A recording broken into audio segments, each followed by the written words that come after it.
ನಮಸ್ತೆ ಸ್ನೇಹಿತರೆ, ನನ್ನ ಹೆಸರು ಶ್ರೀಕಾಂತ್, ಹಾವೇರಿ ಡಿಸ್ಟಿಕ್ ಬಂಕಾಪುರ.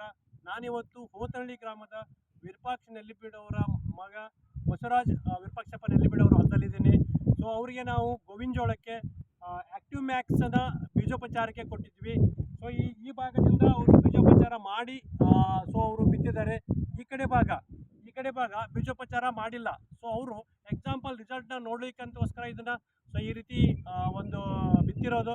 ಸೊ ನೋಡ್ರಿ, ಈ ಭಾಗದಿಂದ ಸೊ ಒಂದು ನಿಮ್ಮ ಬೆಳೆ ಅನ್ನೋದು ಬೇರೆ ಬರ್ತಾ ಇದೆ.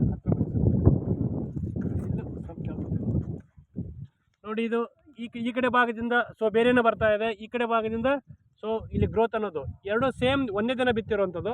ಇದು ಬೀಜೋಪಚಾರ ಮಾಡಿ ಬಿತ್ತಿರೋದು, ಈ ಬೀಜೋಪಚಾರ ಮಾಡಲಾರದು. ಸೊ ಇದನ್ನು ನಾನು ನಿಮ್ಗೆ ತಿಳಿಸೋಕೆ ಇಷ್ಟಪಟ್ಟಿದ್ದಷ್ಟೇ. ಸೊ ಈ ಒಂದು ಬೀಜೋಪಚಾರ ಮಾಡೋದ್ರಿಂದ ಈ ರೀತಿ ಬದಲಾವಣೆ ರಿಸಲ್ಟ್ ತಕ್ಷಣ ಬರುತ್ತೆ. ಮೋದಿ ಕೇರ್ನ ಆಕ್ಟಿವ್ ಮ್ಯಾಕ್ಸನ್ನು ನೀವು ಬಳಸ್ಬೋದು, ಎಲ್ಲ ಕಾಳಿಗೂ ಬಳಸ್ಬೋದು. ಮತ್ತು ಇದನ್ನು ಸ್ಪ್ರೇ ಇದೆ, ಸ್ಪ್ರೇ ಕೊಟ್ಟಾದ್ಮೇಲೆ ಮತ್ತೆ ನಿಮ್ಮ ಗ್ರೋತ್ನ ನಿಮಗೆ ತೋರಿಸ್ತೇನೆ. Yes, thank you.